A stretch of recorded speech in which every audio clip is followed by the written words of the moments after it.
Okay, this is for the management 411 discussion that we were going to have on the final deliverables. And we mentioned last time that we wanted to, over the next couple of weeks, finish up some of the work on CAPSIM for those that are involved with that. Again, that being for the university and assessment tool. And for tonight, you will be given, in essence, a research night to be able to start to pull things together for your final deliverable on the firm that you had chosen to follow the entire semester. So I just want to share a couple of things with you. This is what I'm expecting. Now, let me start by saying that we really are looking more towards the idea of a document or presentation that is ABA or APA, I should say, 7th edition, which is a specific style sheet that the School of Business uses.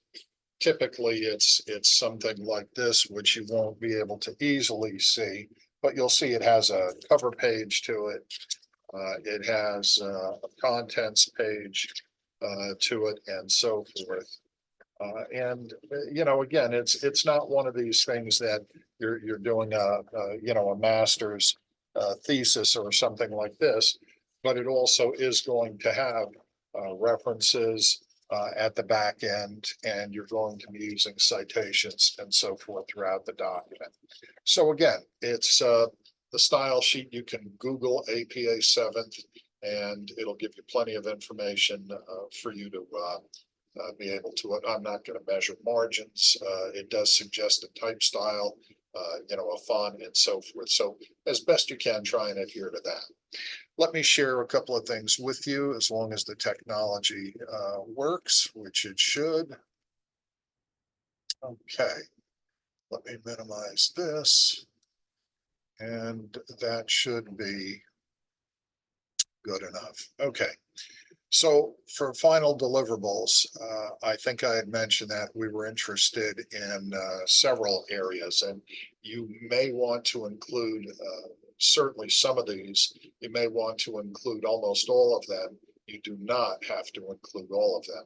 Reason being that, look, it really should be something on the order of 7 to 10 pages, I would guess, discussing and analyzing your firm using these tools. If you were to take every single one of these tools, because again, there's about 12 that I'm applying here, and assuming that you were to do a page or two on each, it would quickly turn into a 20 some odd page document. That's not what I'm after. I'm after a thorough analysis of your firm. I'm after objectivity, which is to say that it's not load your double barrel BS gun, and it's not your personal opinion. That's not what this is. It's an analysis. So you're going to have to refer to some of the things in the contents section and do a little bit of research to support some of this. Most of it is up there, and most of it you'll be able to find easily. So let's start with the idea of mission and vision. So we studied and we discussed what the mission vision of a firm particularly is. So the mission gives you several criteria here, and I will post this in the contents section on Blackboard so you can refer back to this. But basically, where do we want to go and how do we plan to get there and so forth. This is kind of the mission stuff. This is where we operationalize some of the seemingly higher order, more lofty vision statements and so forth. And when we look at a vision statement, again, this is a bit more abstract. What does the business want to achieve? In other words, what do we want to be when we grow up and so forth? And this is that lofty idea of getting out there and really motivating our workforce and so forth. Hey, look, we're going to be the greatest, whatever it is. So the mission operationalizes a little bit more than the vision. The vision is a little more abstract and so forth. And again, you can read some of this stuff for yourself, but this is one of the elements that you probably should consider incorporating, a mission vision statement. you did a little bit of reading, or at least by the end of the semester, I hope you've done a little bit of reading from Michael Porter. And there was one piece in particular, it's in contents, called The Competitive Advantage of Nations. And he speaks about that. And look, everything we do is influenced and influencing global in one way or another.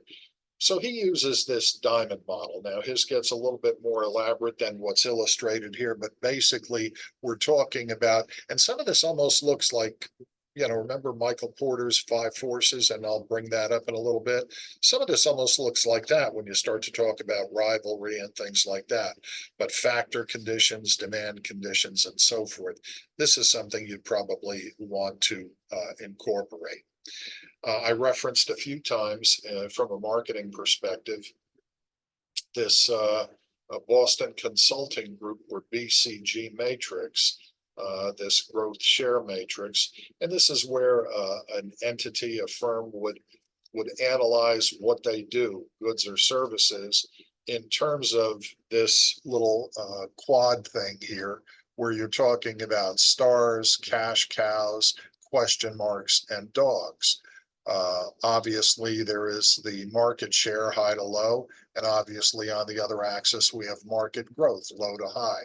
So, a cash cow, for example, the bread and butter of the organization, you're used to this. This is a summative class, so you're used to this from other classes. But remember that this cash cow, cornerstone of the business, we own a big piece of the rock, so to speak, big market share piece, but there's not much growth anymore. So we rely on this. And again, this is what brings in all of that end of life stuff. When we start talking about life cycle of products and services, well, this is kind of what we're looking at, as opposed to stars, where we sit back and say, well, okay, so we probably have a a big piece of the market, high concentration of the market, or getting there is kind of the point.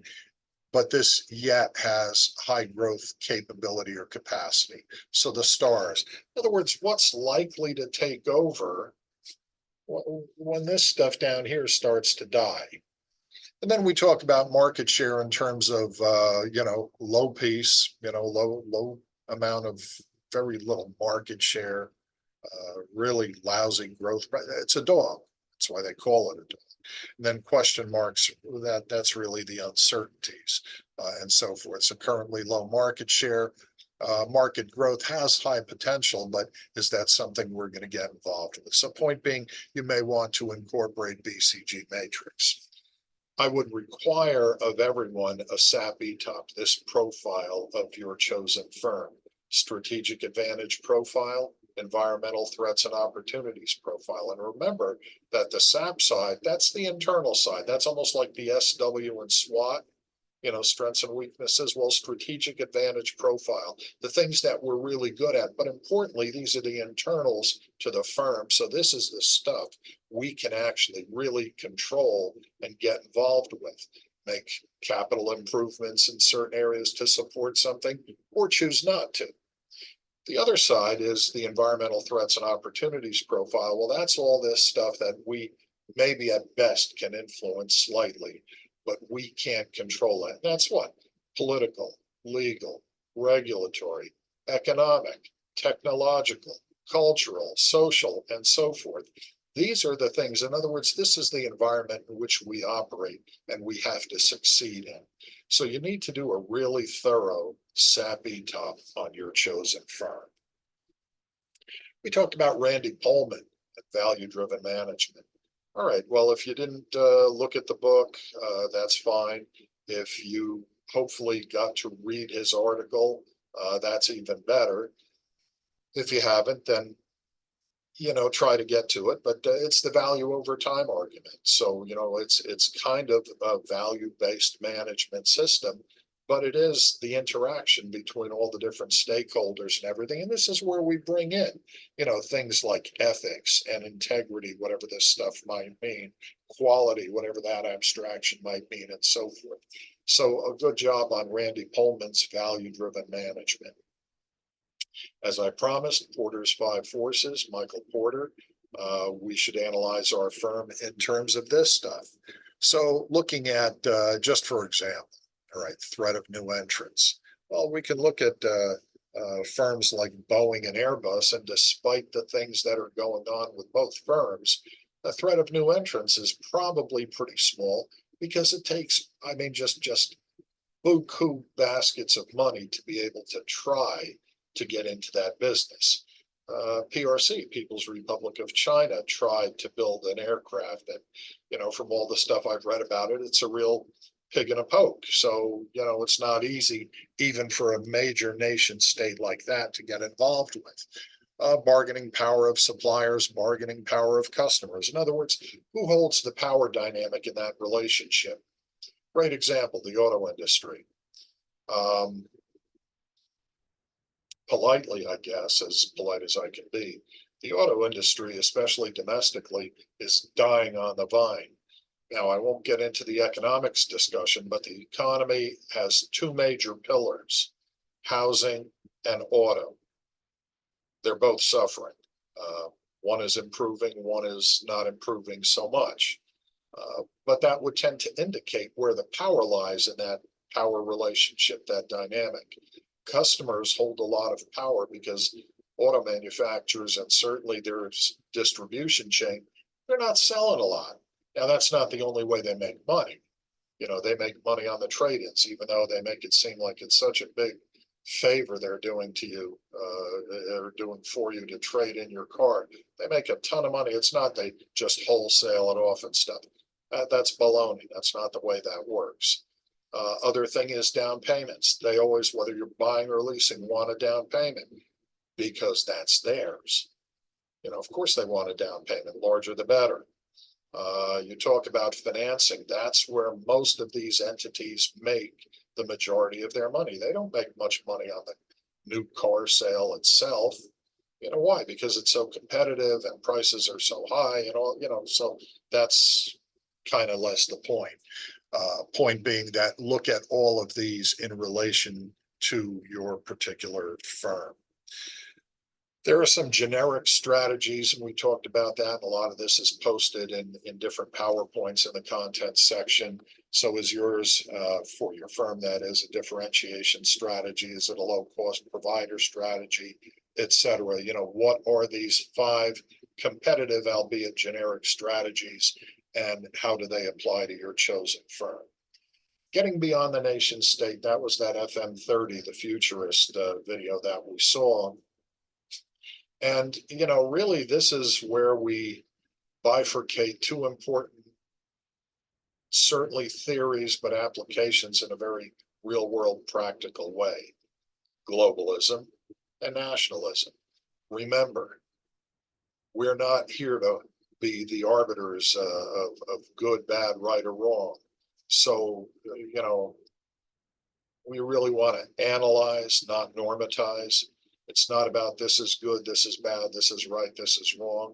It's about if this, then what. For example, and we've talked about this, but when we look at more of a global perspective, well, we get more of the outsourcing effect. And one of the net effects has been, this was with NAFTA when it was first put in place. To an extent, it's still is somewhat similar with USMCA. But when you outsource, what happens to those jobs? So we all complain. We say, well, look, there are the very rich and the very poor. There's very little, and there's no middle class anymore. Well, that's exactly what we're speaking to here.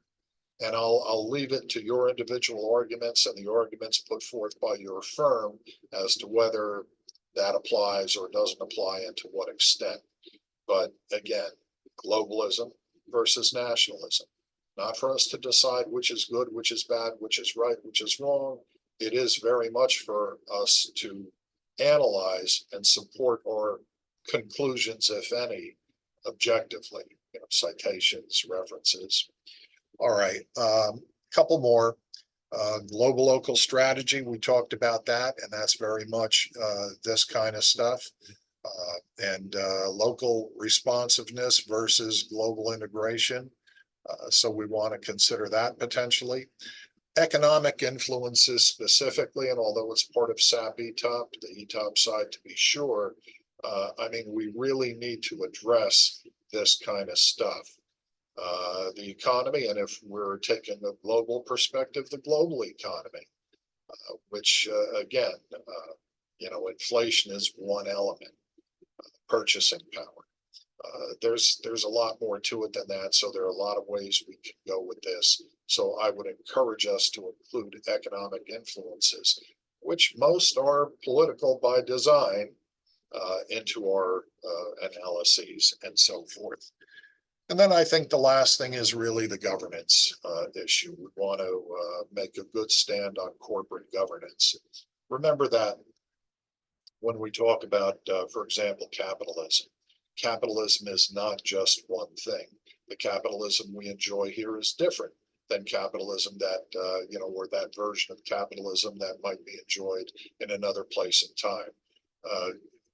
Two competing versions of capitalism, although less so these days. But take a look at our domestic environment. Okay, maximize shareholder value, to the exclusion of the other stakeholder groups, versus a different type of capitalism that we might see, for example, in a country, and certainly an economy that has not only grown but thrived over the last 50 years, since the war years. Vietnam, take a look at their economy. Yes, as much as politically it is not a Western capitalist society, economically it very much is. So we want to do a real good analysis on governance, on how we, in a sense, oversee the firm on behalf of the different stakeholder groups and so forth. So these are the elements. I'm going to stop share here. I didn't want to make this a real long thing, but these are the elements you need to include. Do you, excuse me, have to include every single one of them? Of course not. Should you include most of them? Absolutely. There are some that I just don't think you can really do without. So all of that to say, the next class session, this evening's class session, as it turns out, we will not be holding the class. We are suspending class to give you a research night to start to pull some of this stuff together for your final deliverable. We'll meet in the next class session to go over some of this stuff and address questions that you may have come on to because of your research. And we'll see if we can answer some of those. Following week, again, I'm considering giving you research night or nights for the sessions, so that you can not only work on your project, but you can also work on CAPSIM, such as it is, for those of you that still need to get involved and do that. And I'm not sure yet whether we'll do one research night or two, but we'll talk about that at our next session. And then the week after that, it's Thanksgiving. And then we're really winding down. We're starting to get to the end. I would encourage you to do a couple of things on your final deliverable sooner rather than later. When you get to a point that you have something to show me, send it over. Let me take a look at it, and this way I can give you any direction or guidance. Now I'm going to make the same offer to you that I've made to other classes. In my generation, everything was, paper. Everything was written. So, back in the day, we had typewriters, which I'm sure you don't even know what that is, before there were computers and word processors and all of that. Anyway, point being, we'd go to the library. It's a big building with books in it. That's not important now. We'd go to the card catalog. Yeah, okay, I got you scratching your head. Card catalog. Yeah, it was a big piece of furniture with a lot of little drawers in it, had a lot of index cards in it that would tell you what book and where and the author and all this crap. That's not important now. But we generate something, something like this, or even when we were doing, I'm doing a student's doctoral dissertation. So even when we started to do things like that, it was quite involved. paper. An alternative that came about was the idea of PowerPoint. And even that's dated technology, but I'm gonna give you this option. Some of you like to write, and if you like to write, you want to do your final deliverable as a paper, terrific. If you hate to write and you're not a fan of that, the other option I'll give you is you can do PowerPoint with the caveat that the detail must be in notes view. Because again, PowerPoint, it's a slide about this big. You're not going to put 10 pounds of whatever, 10 pounds of cheese in a 5-pound sack, meaning that you can't have tiny letters and everything. And so what does that mean? It means that you're going to have a PowerPoint slide that you're going to refer to, but then where's all the detail? Well, if you use notes view, that section down the bottom, that's where your detail will go. It's not to make it easier than writing. Some people just don't like to write, but you can do a PowerPoint presentation as long as the detail is in notes view. If the detail is lacking, you're not going to be happy with the outcome. Everybody's sitting with an A right now, so I wouldn't, mess that up. But I would certainly consider PowerPoint as opposed to writing a paper. Third option, and you can thank my granddaughter Ava for this, because at one point when we were down in Atlantic City a couple of years back, having dinner, we were talking about the university and where she was going to go to school and all of this stuff. And, she asked, what I do and how do I do it? Do I do papers? Do I do this? Do I do that? And she gave me one of those, oh, Grampy, that's so dated. And I realized that, your generation, you guys basically use this for everything. I mean, with the power you have here, you could probably, I don't know, launch SpaceX or something like that. My point is this, your third alternative, should you choose to do this, is you may do your final deliverable as an MP4, a blog type thing, a Joe Rogan type blog, where you sit there and yes, you can have your notes with you and you can read into a camera and so forth, using your phone, whatever it happens to be, you can do that. So paper, PowerPoint, MP4, no matter which you choose, it does not get attached to the message board. It gets sent to me as an attachment, a PowerPoint attachment, a Word attachment, an MP4 file attached to an email to my NJCU email. You can also add it just as a safety factor to my Gmail if you want to make sure I get it. But that's how we're delivering this final result. All right, I don't want to take up your time. I didn't want to make this long, but this is what you'll be doing for the research night. I hope this is helpful. Send me an email with any concerns, and we'll meet at our next session and see how we're doing and discuss any outstanding issues. Blessings to all. Good luck, and we'll chat soon.